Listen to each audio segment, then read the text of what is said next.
Before I get started today, I'd like to throw out a big thank you to everyone who took the time to let me interview them for this project, for sharing your experiences and your knowledge. I really appreciate the opportunity that you all gave me to learn from you. The message that I will be sharing with you today is almost entirely based on the perspectives of land managers from tribes and pueblos, as well as Forest Service personnel who work closely with tribes and pueblos in the Southwest.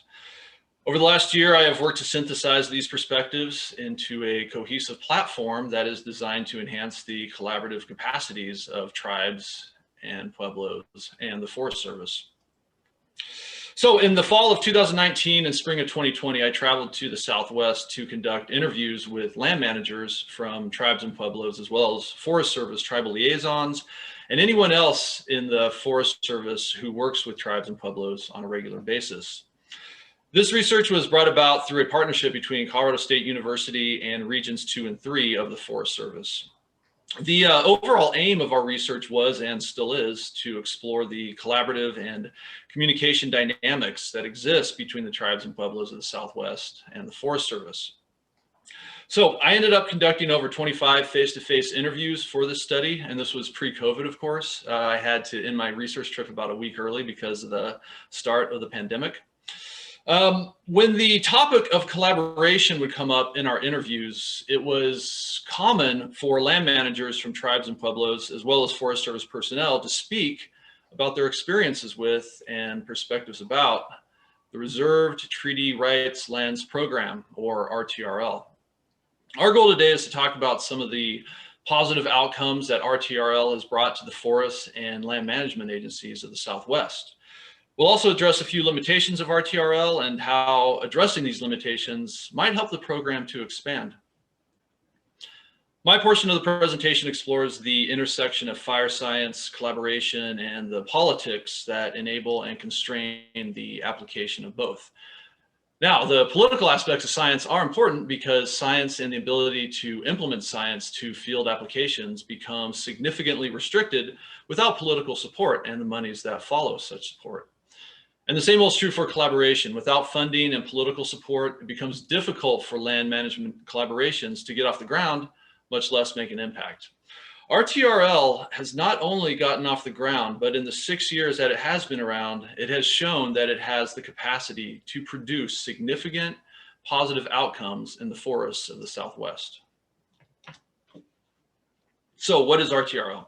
In a nutshell, RTRL is a funding program administered by the Bureau of Indian Affairs, which is part of the Department of Interior, that is designed to cultivate land management collaborations between tribes and pueblos with federal and state land agencies, as well as private landowners. According to the Department of Interior's budget justification for 2020, the RTRL program upholds our trust responsibilities by supporting tribes' participation in collaborative strategic fuels management projects on non-tribal lands to protect priority tribal natural resources that are at high risk from wildfire. Now, even though RTRL is designed to address fuels management projects on non-tribal lands, multiple participants from our study informed us that it is possible to do RTRL field treatment work on tribal lands, so long as it adds to and supports the aim of the overall project that is taking place on non-tribal lands. This is an important point to keep in mind that I will revisit when talking about ways that RTRL can be expanded. It is also important to note that when tribes and pueblos apply for an RTRL grant, they need to demonstrate that they have historical and cultural ties to the non-tribal lands that will receive the majority of the RTRL field treatment. It is typically up to the tribe or pueblo who is applying for an RTRL grant to select a partnering agency. And as I just mentioned, these partners can be state or federal land management agencies or private landholders or a combination of all three. For our research, we are concerned with the Forest Service, so we will limit most of our analysis to this agency. So once a tribe or pueblo selects a partnering agency, once the fuel treatment area is proposed, the collaboration can begin to materialize. The first step in this process is to acquire NEPA approval for the project. Now, NEPA, the National Environmental Policy Act, requires all federal agencies to submit an environmental impact statement before a project can proceed.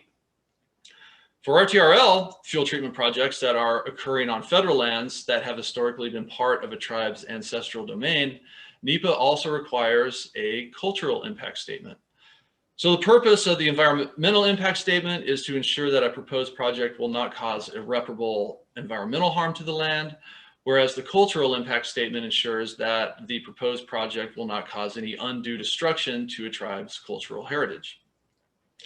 For the RTRL projects we heard about in our interviews, the NEPA responsibilities were split, with tribes and pueblos responsible for handling the cultural impact statements and the Forest Service responsible for conducting the environmental impact statements.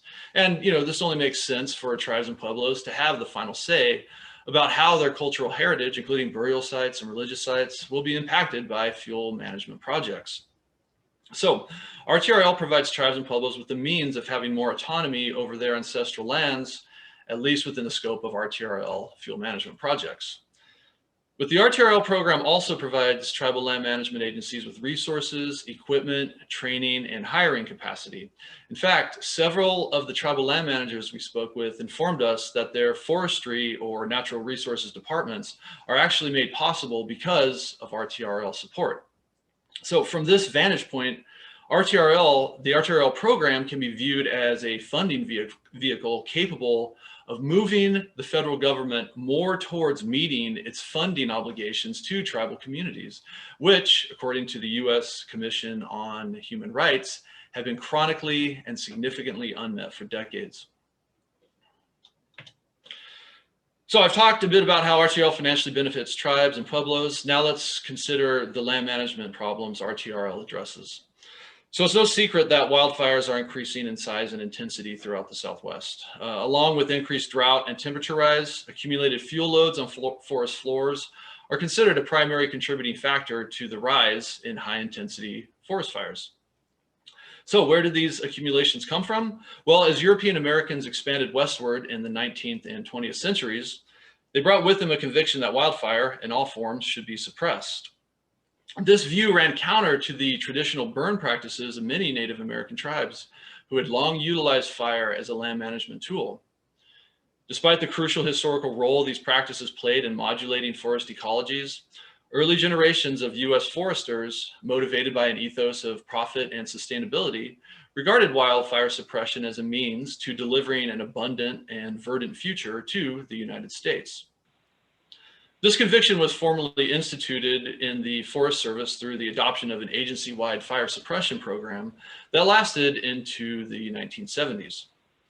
Now, despite these good intentions, it is now widely recognized by most forest and fire ecologists that wildfire suppression strategies of the 20th century have contributed to significant functional and structural changes in forest ecologies.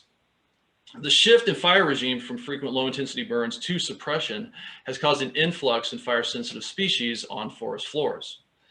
This overgrowth of vegetation has resulted in an increase of fuel loads in many of the forests in the Southwest and has contributed to the rise of high-intensity crown fires, or what I will refer to as mega fires. The ramifications of these mega fires extend over many sectors of government and society, including they are more difficult to fight, which results in higher expenditures of public revenue. The increase in size and intensity of megafires demands more firefighters, increasing the chances of injury and death. Because they burn larger expanses of forest, megafires destroy more property. And the degraded air quality that results from increased smoke output can pose a serious health threat to nearby communities, sometimes lasting for months. There are also environmental costs to megafires. They can reduce ecosystem resilience by leaving expansive burn patches that restrict tree regeneration and subsequently carbon sequestration. When a forested area is overtaken by a high severity burn patch, the rate of runoff and erosion escalates significantly. And megafires can also diminish soil carbon and nutrient levels from historic levels, further reducing forest productivity. To address the accumulation of fuel loads that have amassed on forest floors, land managers are now looking for ways to implement fuel treatment projects through mechanical and hand thinning or prescribed burning, or oftentimes a combination of all three. Unfortunately, land management agencies are so consumed these days with preventing catastrophic megafires and the fallout that comes from those events that most of their funding goes towards suppression and preparedness efforts, with little left over for fuel treatment projects.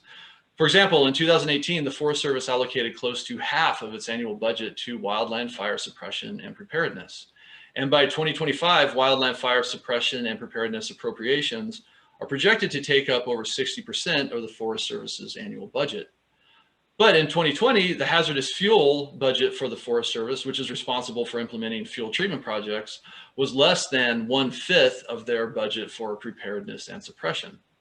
So despite the widespread agreement about the benefits of fuel treatment projects to mitigate the scale and intensity of wildfire, the current rate of treatments does not adequately address the previous decades of wildfire suppression, including the high hazard areas of the American West and Southwest.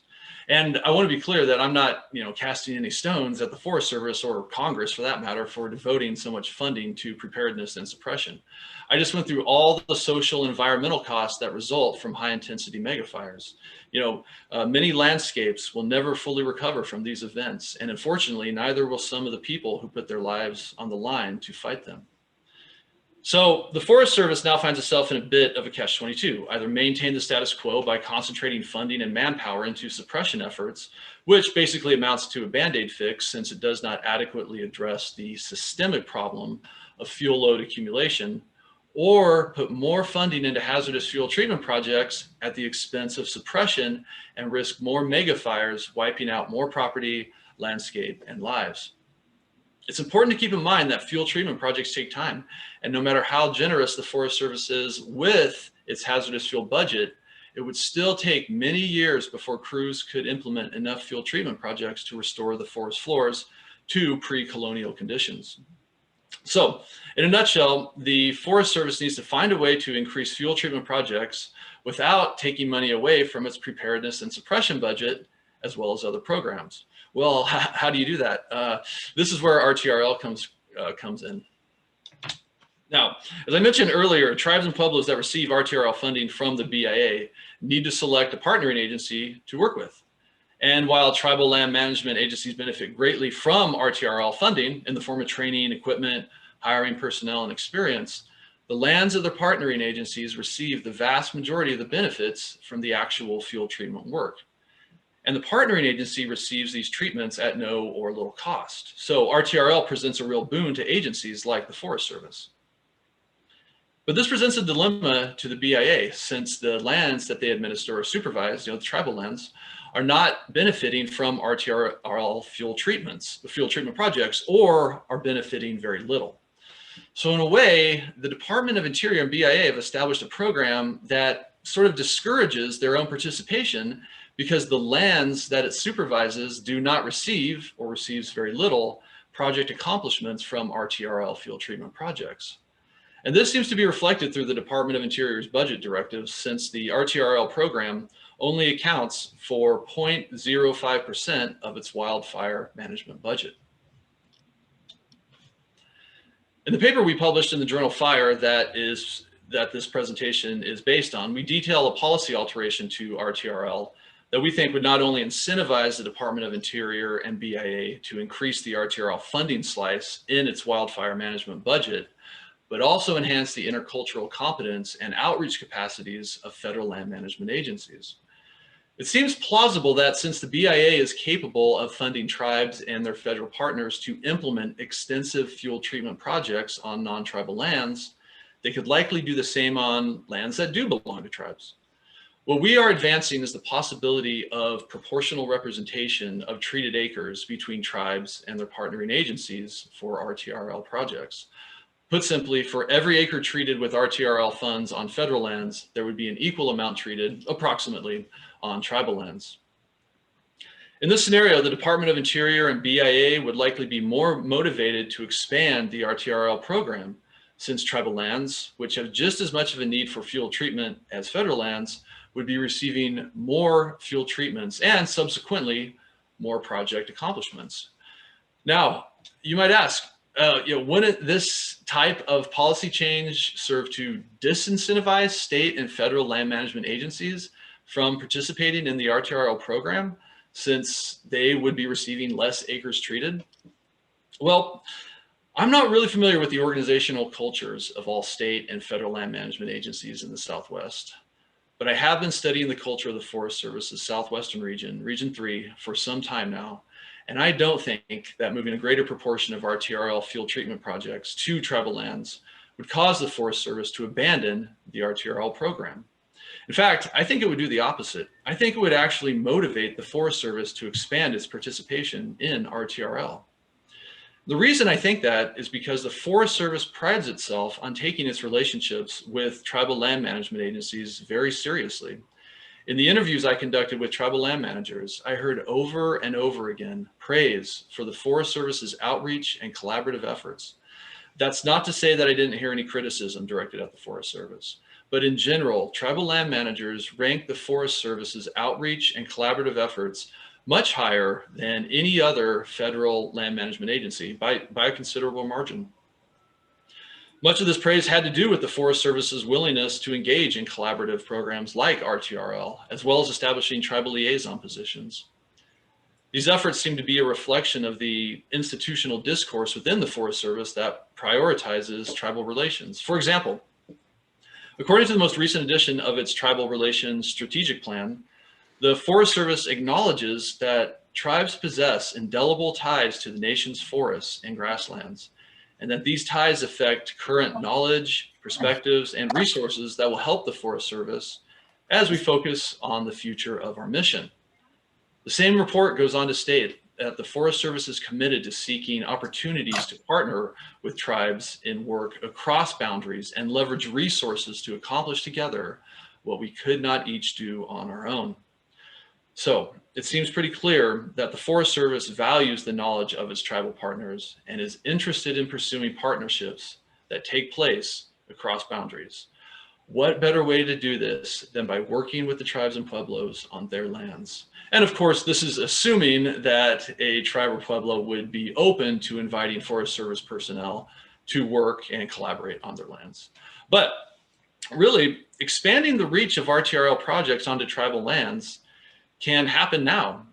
Technically, the BIA wouldn't need to make an official policy change to RTRL for proportional representation to happen.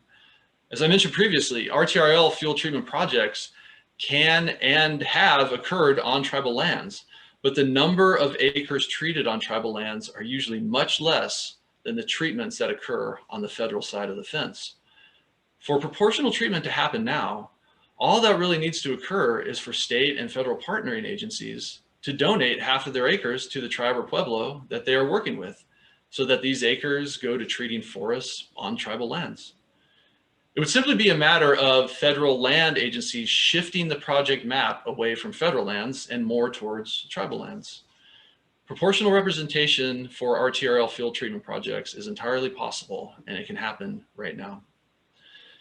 Through RTRL and other partnership programs, tribes and pueblos have demonstrated that they can conduct and complete field treatment projects on par with federal and state land management agencies. Perhaps it's time for tribal lands to benefit equally from these partnerships. If this happens, I think RTRL will expand significantly, and so will the Forest Service's capacity to act as an intercultural and land management agency. Thank you for taking the time to hear me out today. If you would like more details about the information that I shared with you, or like any of the references, please shoot me an email at gregory.russell@colostate.edu, and I'd be happy to do so. And here are a couple open access links to the article that inspired this presentation. And now it looks like we're going to turn it over to Mr. Michael Martinez, who is the RTRL coordinator for Tesuque Pueblo, and he's going to talk about some of his experiences with the program. Thanks again. Thanks, Greg. So Michael, you want to go ahead and let's see, you should be able to share your screen.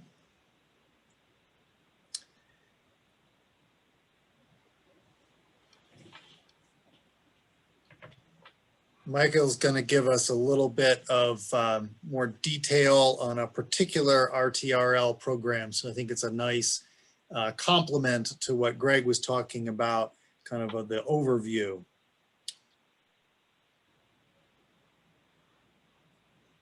You guys see my screen? Not yet. Not yet. Uh-oh, what's going on?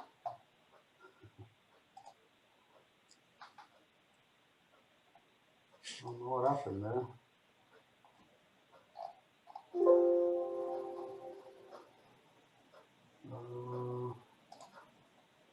So did you do the Zoom share screen thing? Yeah. Okay. There we go. Looks like it's coming through now. There we go. You got it? Yeah, we see the kind of presenter view. And I think, let's see, if you, okay. What happened here? I think last time we did the share the screen 2. Yeah, maybe. How do I get out of this now? It's So on you my screen too, but it's oh Lord, see? If you pull your PowerPoint over to your other screen, you may be able to hit the present button and have it pop up on this one. It's funny because we practiced it like an hour ago and we had it all set. It all went smoothly. It doesn't want to pull over. Oh Lord. Okay, let's see.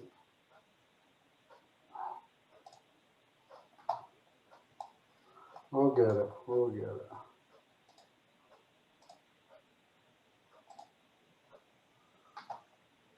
Okay.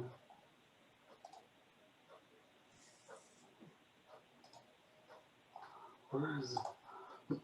I lost all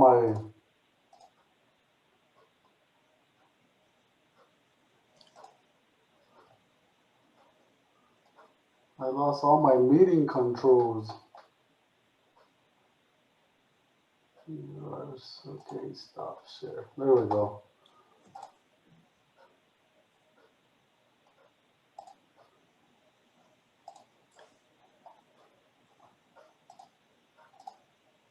There. Oh, there we go. Great. Oh, sorry about that. That's okay. Thanks, Michael. Take it away. Okay, good afternoon, everybody. My name is Michael Martinez. I'm the Reserve Treaty Rights Lands Coordinator for Pueblo of Tesuque Environment and Natural Resources. I was hired back in 2016, and since that point on, you'll see the oncoming slides of the events that took place. So here we have, just follow my cursor. I'll be using it to talk a lot. Here we have the Pueblo of Tesuque and the landscape of what we have the Pacheco project on. Here's our location of Pueblo of Tesuque. Here in New Mexico, we have it encompasses more than 17,000 acres. We have the Pueblo of Tesuque land grant. We have Aspen Ranch, the Hill Grant, and Pacheco property. And to the right, it just shows a wildland hazard potential map. And you can see that it's pretty much red and everywhere we want to do work. Okay, so we started out the RTRL project. We had to find out and identify the tribe's interests, their values at risk, jurisdictions, boundaries, you name it. But the #1 priority for Pueblo of Tesuque is the Tesuque Creek watershed and the Rio Tesuque, which flows right through the Pueblo of Tesuque. The only problem with that is there's no roads in here. These are all trails. So we have to find something, that we need to get started pretty fast. So meeting with Santa Fe National Forest staff and the Tribal Council, we all got MOUs in place. There was a MOU signed since 2013, and since we had this RTRL program and discussing projects and areas that we can do, we renewed it in 2018 to include the RTRL program and projects. So this is what we came up with. So we got the Pacheco Canyon project, which is 2,400 acres with a white boundary. And the Tesuque Creek watershed is just south of this. But inside Pacheco Canyon, we have a road. We got Forest Road 102 and Forest Road 412. So that allowed access into the project. Some values at risk for the Pueblo is Aspen Ranch and Behil Grant. So, you know, this is all working out. One thing that needed to get done for this project was the NEPA clearances. So at that point, Tesuque and Santa Fe decided to go 50-50, and Tesuque would do the cultural assessment and Santa Fe would do the biological assessment. So that all worked out pretty well. So while all that NEPA is getting ready and it's going to take a few years to get done, we all started our site visits with Santa Fe National Forestry staff, USGS staff, and Tesuque. And we walked all over Pacheco Canyon Project, Aspen Ranch, Behil Grant, collecting data and tree ring data, which shows that there was over 100 years of no fire within this whole area. And just by looking at the pictures, you can see how dense this forest. And these were areas that were clear. The rest were, you know, you couldn't even take a picture. So that kept on more surveying. One thing we had to get done was the Behil Grant survey. So there wasn't no official markings of it. So we can figure out this boundary. So BLM, Tesuque, U.S. Forest Service collaborated to get this done, and we got Behil Grant surveyed in November of 16. Some other interesting stuff was some cross training between Santa Fe and Tesuque. So we went out with their staff to do some vegetation monitoring in Black Canyon, just to see how everything was going. We wanted to do more, but then COVID came up, and you guys know what happens with that. Some other interesting stuff, we had field trips with Forestry Chief and Deputy Chief Jim Hubbard and Vicki Christensen, and the Greater Santa Fe Fireshed Coalition, and we just discussed our projects. Pacheco project is here in the background. We also had field trips with the Society of American Foresters conference they had in Santa Fe, and we brought them out to the same site to show them what was on the table. We also, through networking, through the Greater Santa Fe Fireshed Coalition, the forestry director of Yale contacted us to do a field visit with their sister school at the University of Munich. So they came down and we hosted a field trip, discussed tribal history and the RTRL project with the governor. So that was pretty interesting. To get ready to conduct our own prescribed burns in the Pacheco Canyon, we had to reestablish our wildland firefighting crew. So we had personnel that, you know, were either fell out of their qualification, or we had a couple rookies, so we needed to get everybody trained up. So under the RTRL, we got red carded, and we used these training exercises as to get requalified and qualified. So we had Rio Trampas prescribed burn, Alamosa prescribed fire, the Bison RX. This one we helped BIA and Piccaries do some RTL project pile burns in their lands. With the Taos Montoso RX burn, we helped Taos BLM do some prescribed fire up there. And voila, come May 2018, the Pacheco Canyon Resiliency Project category exclusion was done. So this is what Tesuque paid for on the cultural assessment. And pretty soon the biological was done, and then we could get started on our prescribed burning. So here's our first one that we did for 500 acres. This was a broadcast burn, and this was done on May 5th, 2019. Not gonna really read who was all here, but here's here's their symbols up here. And then December of 2019, we did this 50-acre buffer on the North Pacheco ridgeline, just to prepare for this broadcast burn that was coming up. But I guess Medio Fire had a different. So at this time, this is what we had done. We had 500 acres of a broadcast burn. We have 50 acres of the North Ridge Line done. And Summit Forestry was hired with Santa Fe National Forest, and they completed 160 acres of piles at this time. So this was on the table to get prescribed burn. Through the RTRL, we did up to 2 miles of hand line on both sides.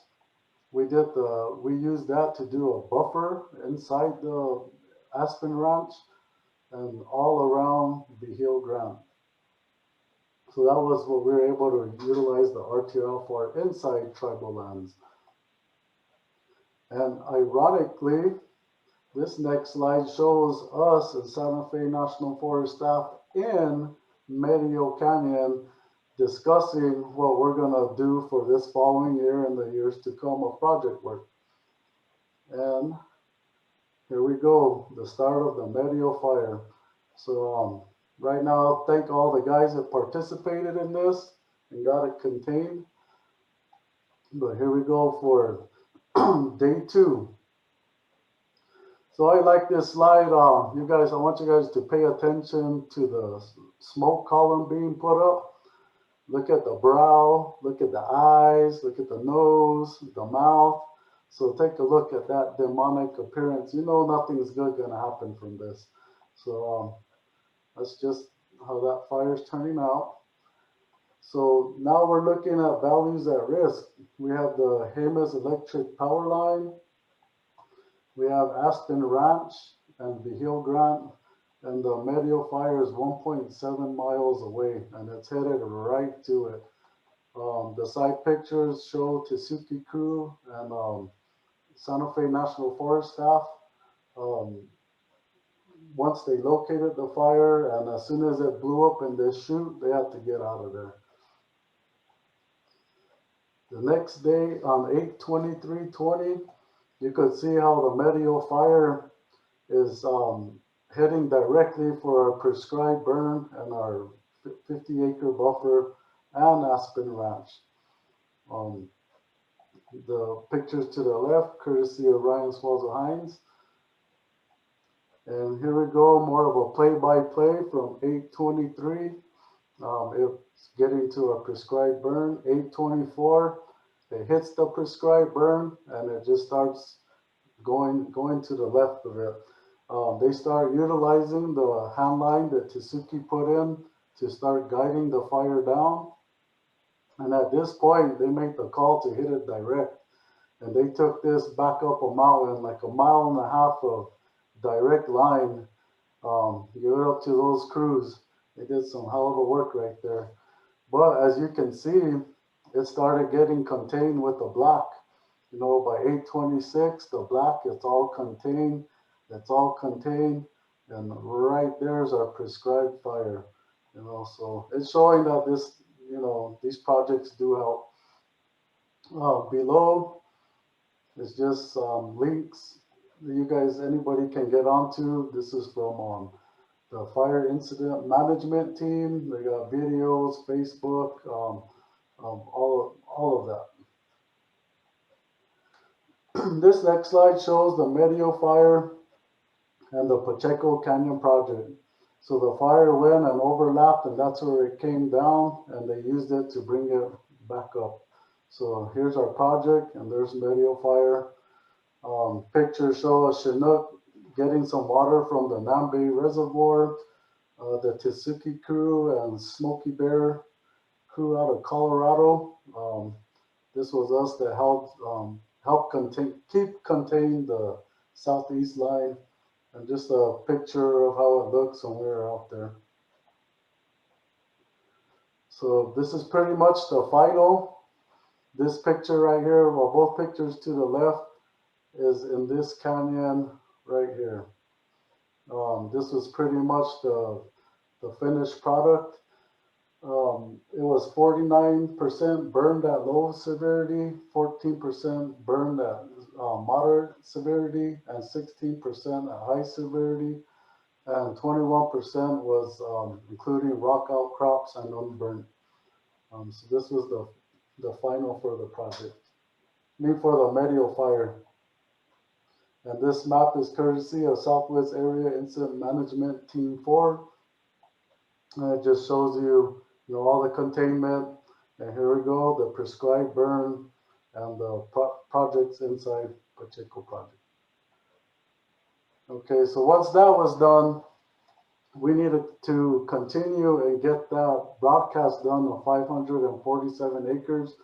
So that just happened this past April on Easter. So a lot of guys, we all heard it from our significant others, but we gotta get it done. So April 4th, 2021 on Easter, we conducted the 447 acre prescribed burn in Pacheco Canyon. And this is how it looks as today. So at the beginning of 2016, all we had was the Pacheco project boundary. And as of today, 2021, we have over 1,200 acres of prescribed burn that happened. Whatever is in yellow was done by Tesuque RTRL all around the hill and Aspen.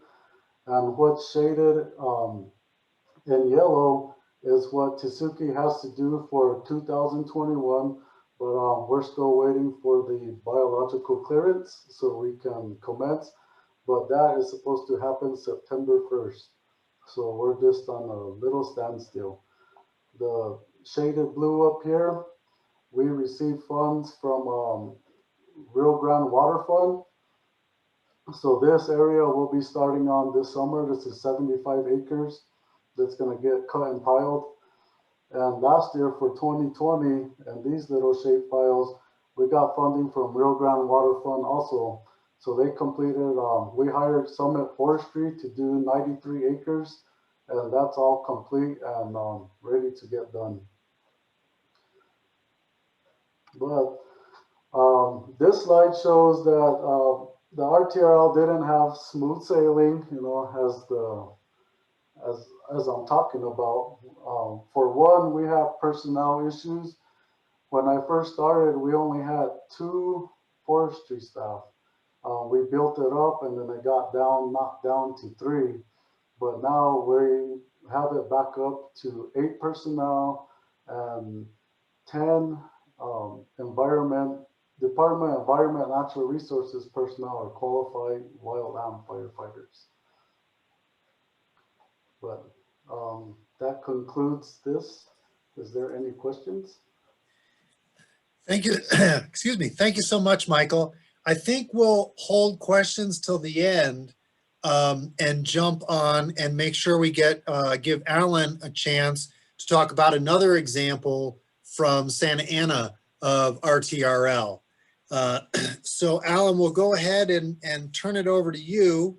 One more thing, Xander. Oh, sure. I forgot to mention.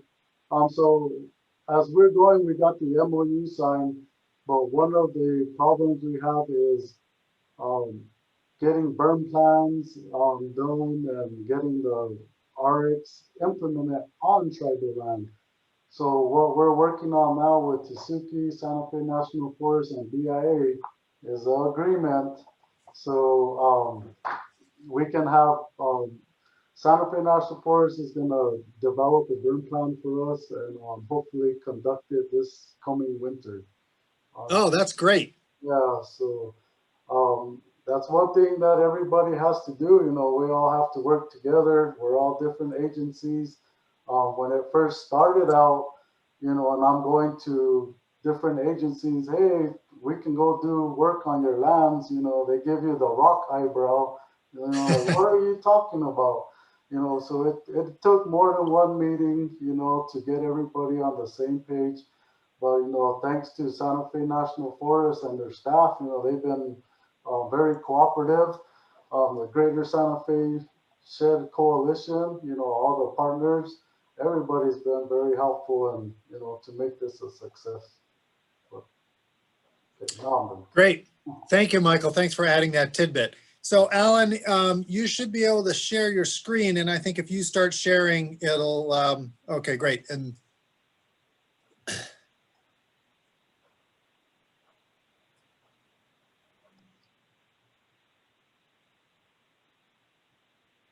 let's see. Here's the trick. Whether oh, good. We got it. Looks good. Thank you so much. And the floor is yours. Although I guess you're still muted. Yeah, Alan, you're still muted. I didn't realize. All right. There we go. Great. Everyone. Thank you very much for being here today. And thank you, Xander, for putting this together. As Xander said, my name is Alan Hatch, and I'm the Director of Natural Resources here at Santa Ana. And I'm joined today by Nathan Schroeder, who is our Restoration Division Manager. And it's his program that's done all the RTRL work that the Pueblo's done. So Nathan will probably jump in and correct me and let me know when I say things that aren't true. So we'll dive into it right away. Why is it not? There we go. So this is the Pueblo of Santa Ana, the map on the screen. The Pueblo is divided into 3 parcels, 2 big ones and 1 small one, totaling just shy of 140,000 acres.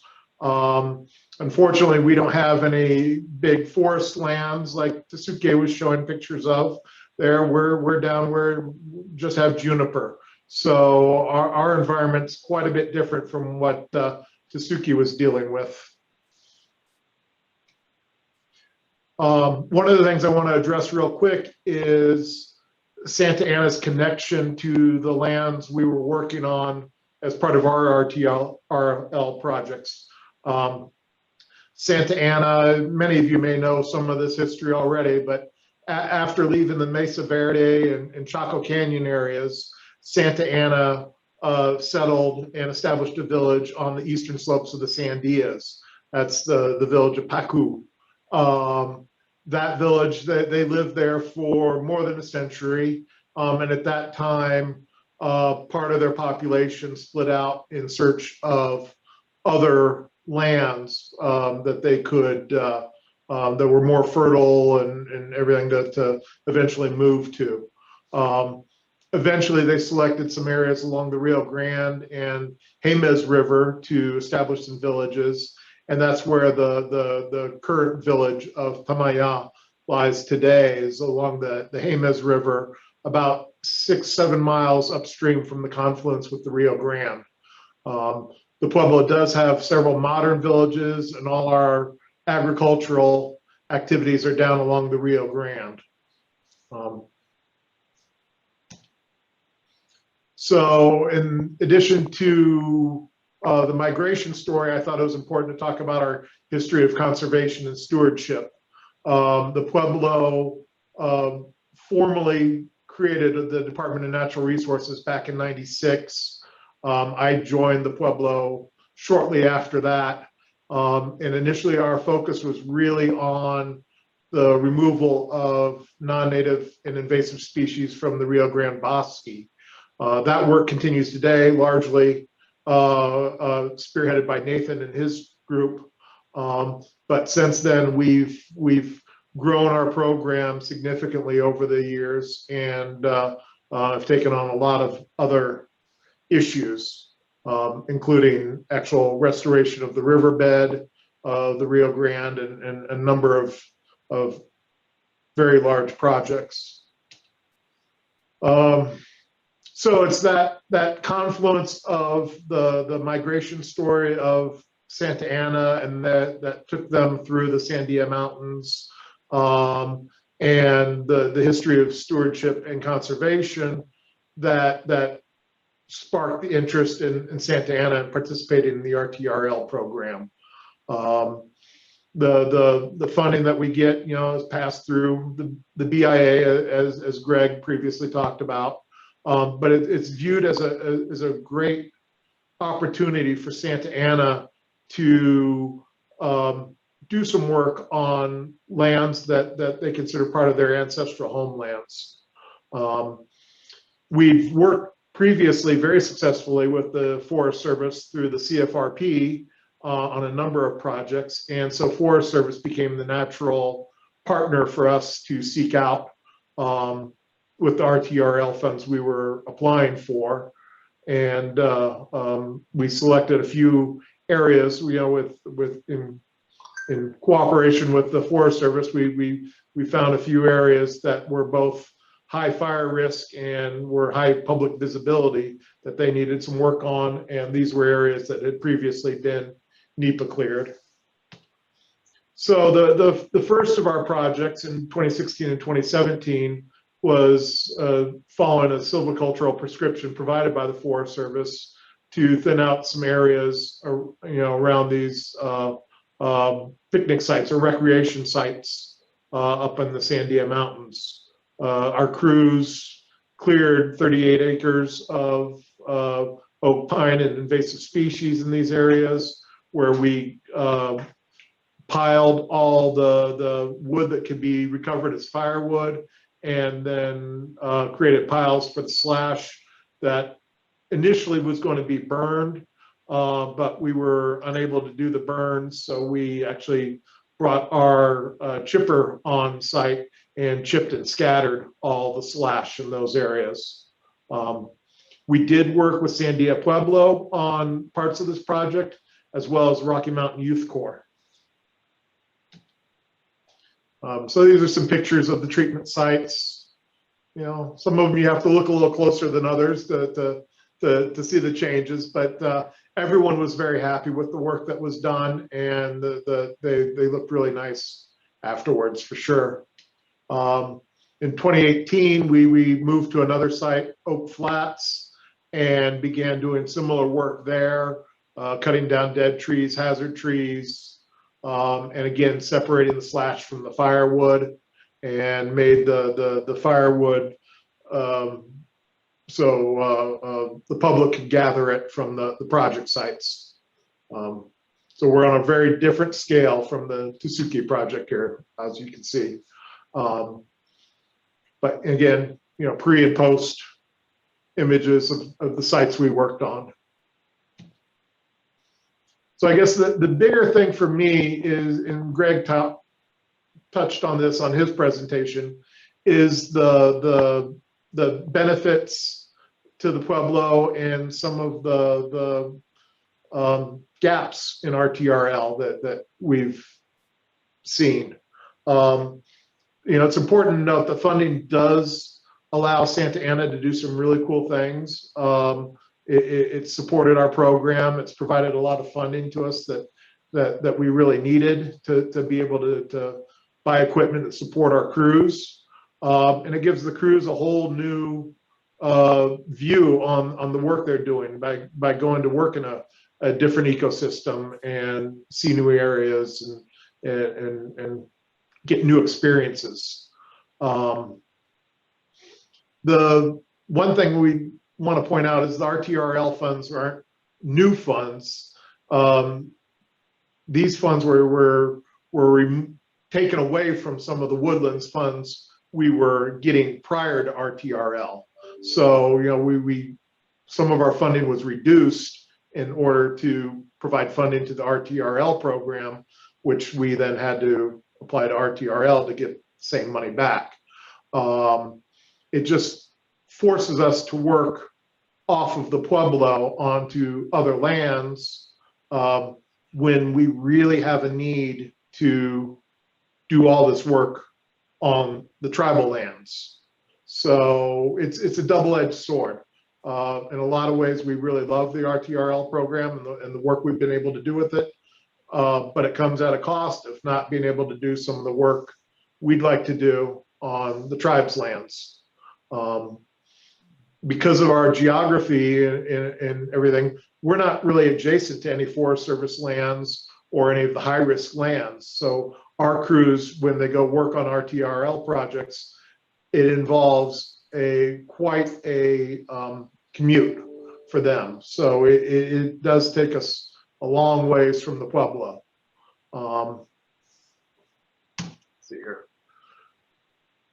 Some of the challenges we faced is trying to get areas that have had the NEPA clearance. I know RTRL can help complete NEPA clearance, but our focus has really been on areas that are already cleared.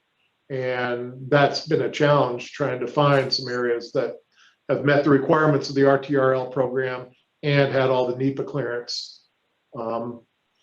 It's also been a challenge. I mean, in 2019, we were unable to do a lot of the RTRL work we wanted because of the spotted owl and the Wild Earth Guardians lawsuit against the Forest Service. That stopped some of that work. Of course, last year everything was stopped because of COVID. And then, this year we've been trying to get back on track with the program, but we've had some challenges there in the willingness or the ability of the Forest Service to enter into a new agreement. Our previous agreement with the Forest Service had expired, and we've tried to get that agreement renewed, but the folks we're working with have made it seem like I guess the resources that the Forest Service has right now, it's a little hard getting agreements signed. So we haven't been able to get a new agreement signed so we can continue our work. So that's one of the things we'd really like to resolve is get somebody to help us out and renew that agreement. I talked a little bit about the distance we have to travel. That's certainly a challenge with our crews when they have to drive over an hour one way to get to a project site. I mean, we do that on the Pueblo's land sometimes too. But some of these travel sites are quite a ways away from the tribal lands. And because of COVID, we've got kind of a backlog of projects now. Our crew was shut down for almost a year, and we've got a lot of work we need to catch up on. So those are just some of the challenges we've dealt with. So the future of the RTRL program for Santa Ana is kind of cloudy at this point. We don't know if we'll be continuing it or not. We'd really like to enter into a new agreement with the Forest Service to be able to continue working on federal lands. I think it is beneficial to both of us to be able to do that work. But honestly, we really would like to do more work on Santa Ana lands. And I know Greg talked about some of the possibilities for doing some work on tribal lands, but those opportunities for Santa Ana are kind of few and far between right now, since we don't have any lands that are really at high risk. Don't have any forested lands. All we have is the juniper and the riparian bosque you see there. That's for the most part, we've already done a lot of the work down there. But we certainly hope to be able to continue working with RTRL in the future. And we hope that we do, because it is a really good program and we have benefited from it. And we really value the Forest Service partnership in the program. So that's really all I had. Here's our contact information. Nathan, I don't know if you want to jump in and add anything to that, but thank you all. Well, thank you so much, Alan. And I want to thank Greg and Michael as well. I guess we're a little bit over time, so I understand if people have to drop off. We'll record this, so if folks miss the end, they can grab it later. We won't go too much over time, but one question came in that maybe I'm not sure who would have the answer to this, but Barb asked whether the RTRL program can be used to help Pueblos and tribes obtain and further their fire qualifications if it's kind of written into a project. So does anybody want to jump in on that? I can, Xander. Great. Okay, so this was no easy task for the Pueblo to get done. We went back and forth with BIA because one of the main thing was red card and the liability. Okay, so from our standpoint, if the Pueblo of Tesuque is going on training, you are covered by your agency. So we're covered by Pueblo of Tesuque. So that was brought up with multiple meetings with regional and Northern Pueblos BIA. So it came out that as long as you're going under the RTRL program for training, we can utilize our red cards and get qualifications. So under that, that's how we were able to attend a lot of these prescribed burns. We started out with BIA, then we jumped to cooperating agencies, Taos BLM, Santa Fe National Forest, and Carson National Forest. But we got to get signatures on our task books. We got to get something, at least someone. It's not always easy. Sometimes all the training opportunities are already taken, but just receiving the prescribed fire, is some experience, and especially if you have rookies and, everyone just coming on board with that. So we have taken some NWC trainings online, or we have used Sierra Blanca and Rio Doso, and we have hit that up for the past 3 years, except this year because of COVID. But to that date, most of us are firefighter type 1 trainees. We got a firefighter FFT1, and we have an engine boss, and those guys are also working on their way up to become prescribed burn bosses and stuff. So it does take time. It's taken us 4 or 5 years to get to this point where we're at. But, you just got to keep at it and keep building those relationships. And now we don't stop. We're getting requests for our, wildland firefighters to assist with multiple prescribed burns. But it does help you out. You get your task books covered. You get your training opportunities. So don't give up. You need to spell it out in your proposals, and you need to get the people, get the staff. But right now, our crew's hanging in tight. We have a solid 10 personnel that are qualified, and just keep working if other tribes are interested in it. So just use that route. Training is how to go. Great. Xander, I can add to that as well. We have a cooperative fire agreement with the Bureau of Indian Affairs, so that's what allows us to, be red carded, and through BIA as a cooperating agency, and then that's how we're able to assist other entities on any of this prescribed burns, and then working with the all hands all lands burn team as well. So there's a lot of opportunity available to us, and we just purchased a type 6 wildland engine last year or 2 years ago, and so that's kind of what's helping us as well, is because we have the equipment and rigs to get personnel to and from projects or fires. Great. Thanks for adding that in, Ryan. maybe if somebody has a quick question, we'll try to shoehorn that in. But you gotta either unmute or speak up or type in quickly. Okay, I don't see anybody unmuting, so maybe we are over time here. So I really want to thank our presenters again, and I want to recognize that some of the other authors, Joseph and Paul, and probably some other folks are online as well. So thanks everybody who contributed to the paper that we're kind of working off of today. But also, I think it's really great to see all this progress, whether it's the example of the Medio Fire or the work that Santa Ana has been doing. It's just, as a New Mexican, it's really nice to see all the work getting done. So thanks everybody for that as well. And thanks to all our participants for joining in, and hope to see you all on a future webinar. So thank you very much, everybody. Have a great afternoon. Thank you. All right, see you guys.